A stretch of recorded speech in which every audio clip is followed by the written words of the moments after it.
Les chaînes de la colonisation et de la dictature ayant déjà été brisées, la préservation de notre indépendance et la consolidation de notre démocratie ont plus besoin de la vitalité de tous nos concitoyens.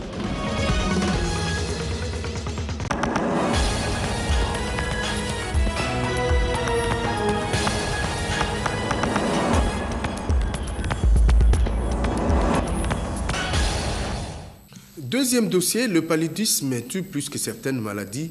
Quels sont les moyens de lutte et la contribution de partenaires? Dossier de Ramazani Moulanda. La RDC a été nominée parmi les 8 pays qui ont pu infléchir la courbe du paludisme. La pathologie a régressé de 40%, indiquent les statistiques de l'Organisation mondiale de la santé, OMS en sigle.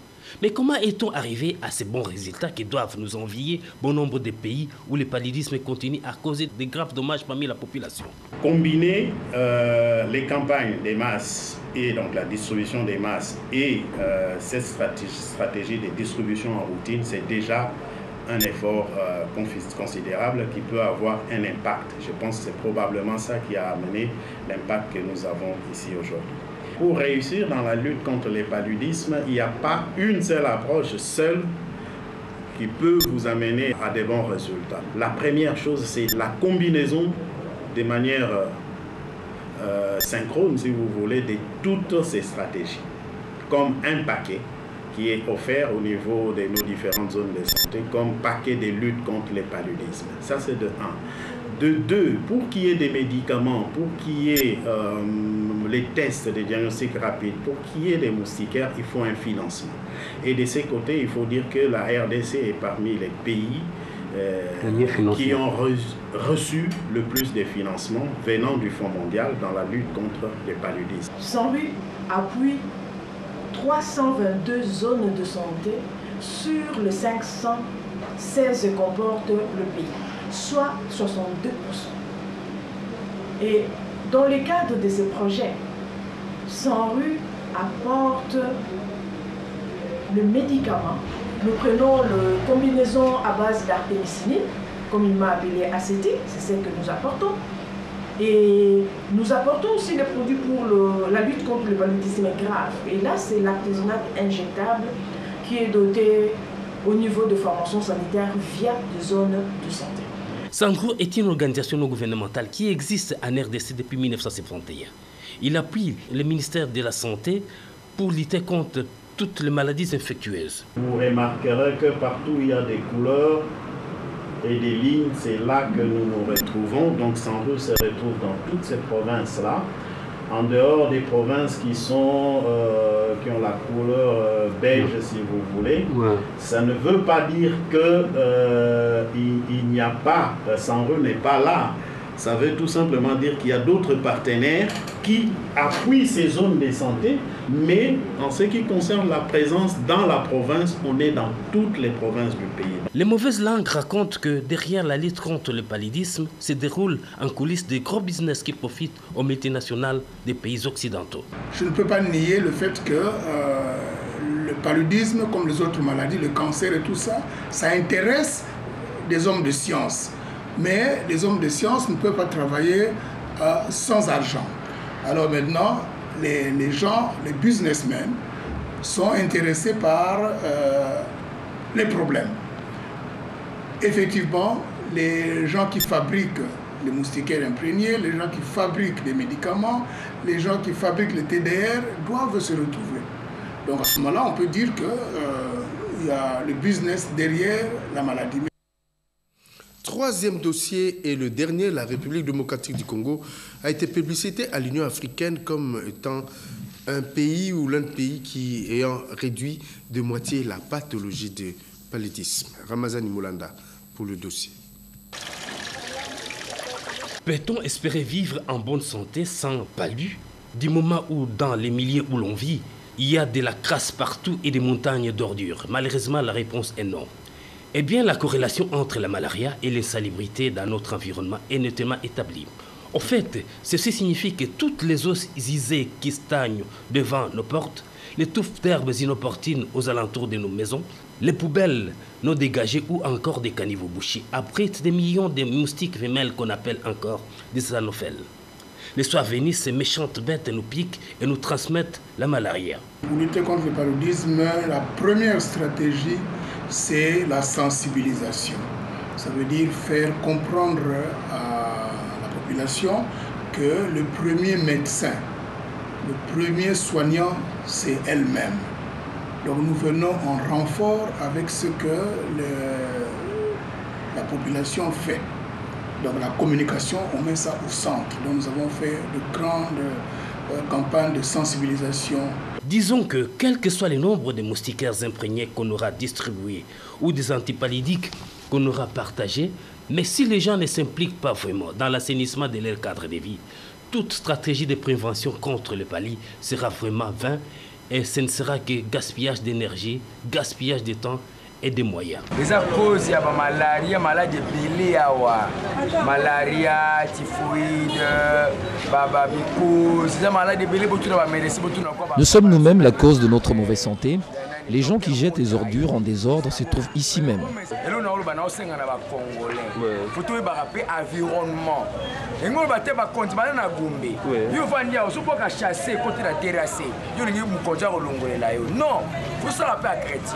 Ce n'est ni le président de la République, ni le PPRD, ni encore moins l'UDPS qui viendront assainir notre environnement.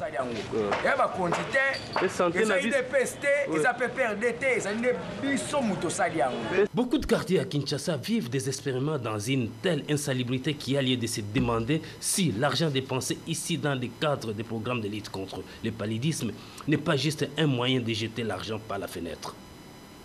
Heureusement, beaucoup de personnes trouvées sur le terrain ont reconnu l'importance de la présence de l'État dans les travaux d'assainissement et ont appelé à l'application des mesures coercitives pour obliger les populations à mettre de la propreté dans leur environnement, notamment le rétablissement des salongos ou l'imposition des taxes pour les contrevenants. À notre époque, c'était différent. Ouais.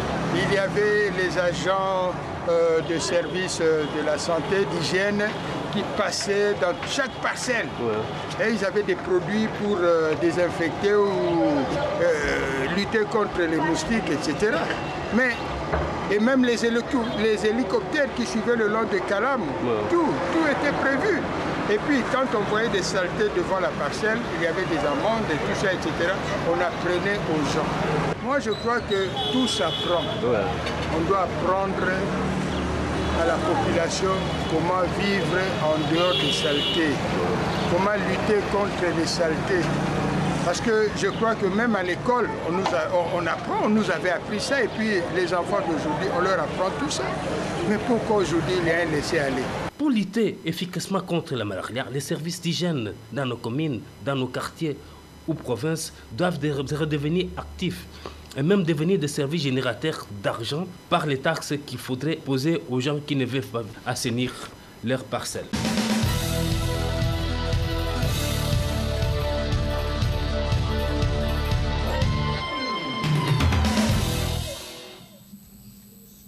Justement, en rapport avec ces prix plébiscités, cette plébiscite de l'Union africaine, la rédaction reçoit le professeur Lassimbou, qui est médecin directeur du programme national de lutte contre le paludisme.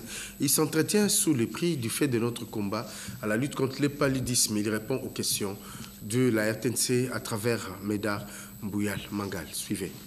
Une bonne nouvelle pour la République démocratique du Congo, c'est qu'au niveau continental, l'Union africaine a reconnu la République démocratique du Congo comme un des meilleurs pays engagés dans la lutte contre le paludisme. C'est à ce titre que nous allons nous entretenir avec Dr Joris Losimba. Il est professeur d'université, mais à ce titre, il est plus directeur du programme national de lutte contre le paludisme. Professeur, comment vous avez accueilli cette nouvelle? Merci pour l'opportunité que vous m'offrez d'exprimer mes sentiments par rapport à ces prix. C'est bien évidemment un sentiment de satisfaction et de fierté, parce que les efforts consentis par la RDC à travers tous les acteurs engagés dans la lutte contre les paludismes a été reconnu à travers ces prix qui a été décerné à son Excellence Monsieur le Président de la République par ses pairs en marge du sommet de l'Union africaine. Oui, le prix est là, professeur, et on fait quoi? Ce que je voudrais dire d'abord, c'est que ces prix vient du fait de deux leviers importants. Les deux leviers importants, c'est que d'un côté, il y a cet engagement politique fort au sommet de l'État qui s'est matérialisé par ces discours de son Excellence Monsieur le Président de la République le 23 septembre 2010 au cours de la 65e session ordinaire de l'Assemblée générale des Nations Unies, où il s'engageait à augmenter les efforts de la République par rapport à la poursuite des objectifs du millénaire pour le développement, incluant la lutte contre le paludisme, le VIH-Sida et la tuberculose dans le cadre de la lutte contre la pauvreté. Ça, c'est un levier important. Le deuxième levier, c'est que les partenaires qui accompagnent le gouvernement dans ses efforts de lutte contre le paludisme se sont aussi engagés. Cela nous a permis de passer de 2010 à 319 zones de santé qui, sur les 515 que comptaient les pays à l'époque, qui bénéficiaient d'un appui structuré des luttes contre le paludisme, à une couverture totale en 2015. Aujourd'hui, chacune des zones de santé de ces pays a un appui structuré pour les interventions de base de lutte contre le paludisme. Parallèlement, il y a eu des interventions de masse qui ont permis une distribution gratuite des moustiquaires à l'échelle nationale. Et donc, cet engagement politique et ces partenariats ont permis de mobiliser les ressources qui ont permis au ministère de la Santé de transformer les stratégies efficaces élaborées par son programme spécialisé, le Programme national de lutte contre le paludisme, en intervention au bénéfice des populations congolaises. C'est cela qui a permis d'obtenir ces résultats qui, aujourd'hui, est reconnu par ces prix d'excellence. Les résultats sont là, professeur Le Simba, vous le dites si bien. Mais en fait, quels sont les défis qui vous restent à relever? Ce que je voudrais dire, c'est qu'il ne s'agit pas pour la RDC et pour nous tous de nous asseoir sur nos lauriers. Nous devons redoubler d'efforts. Et ces efforts doivent aller toujours sur ces leviers dont nous parlions, dans le sens d'un engagement encore plus fort du pays par rapport à la lutte. Ce que je voudrais dire, c'est qu'en plus de cet engagement de l'exécutif, nous sommes en train de travailler les programmes nationaux avec le Parlement, l'organe législateur, pour qu'on puisse obtenir des réductions et des suppressions des taxes sur les commodités antipaludiques, de manière à ce que les produits antipaludiques puissent revenir à un coût abordable à la hauteur des bourses des familles congolaises. Ça, c'est une nouvelle dimension de l'engagement politique sur lequel on est en train de travailler avec le Parlement de la République.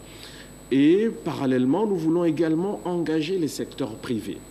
Tous les acteurs privés, les entreprises qui travaillent dans ces pays et qui génèrent des bénéfices et qui offrent des services. Plusieurs entreprises sont disposées à accompagner les pays à lutter contre les paludismes. Donc, il s'agit pour nous de créer un partenariat robuste et fort pour mobiliser davantage de ressources pour que les familles congolaises soient à l'abri du paludisme et que personne ne puisse mourir de cette maladie qui est évitable, complètement évitable, et pour lesquels des traitements efficaces existent. Et donc, ces éléments d'engagement, aussi bien politique qu'avec les secteurs privés, sont des nouveaux leviers sur lesquels nous voulons travailler pour aller plus loin dans la lutte et amener davantage de résultats et d'impact. professeur Le Simba, la lutte va se consolider, mais un des éléments de votre visibilité, bon, c'est la distribution des moustiquaires. Mais dans un contexte où l'environnement public ne s'améliore pas forcément. Et donc, vous dites, comment continuer à allier la distribution des moustiquaires et le métier que dans la plupart des cas, des espaces sont salubres? Merci pour cette opportunité. C'est important de savoir que ce que nous faisons en termes d'offres de soins curatifs et de distribution de moustiquaires pour la prévention individuelle ne peuvent raisonnablement se consolider que sur quelque chose de périn qui consiste principalement en un assainissement, en un environnement assaini. Et c'est pour cela qu'au sein déjà du programme, nous avons un grand volet de sensibilisation qui porte sur des messages pour amener les familles à s'approprier de la lutte et à comprendre que le premier acteur pour la santé de la famille, c'est les chefs de ménage. C'est les chefs de ménage qui, devant sa maison, s'assurent qu'il n'y ait pas des eaux qui stagnent et qui assurent un drainage des eaux autour de sa parcelle. Mais au sein du ministère de la Santé, nous avons également une direction chargée de l'hygiène et de l'assainissement. Et sous la tutelle de cette direction, nous avons un programme spécialisé appelé Village et École assainie. Et donc c'est un travail intrasectoriel de collaboration pour adresser la question de l'assainissement. Mais cela va au-delà du ministère de la Santé. C'est un domaine d'intersectorialité où les autres ministères, l'environnement, de l'habitat, de l'urbanisme, des travaux publics devront travailler en synergie pour obtenir cet assainissement, ces milieux assainis, pour ne pas avoir des moustiques qui se multiplient autour de nous pour aller ensuite nous cacher sous la moustiquaire. Alors, la première chose, c'est d'éviter la multiplication des moustiques autour de nous. Vous avez raison.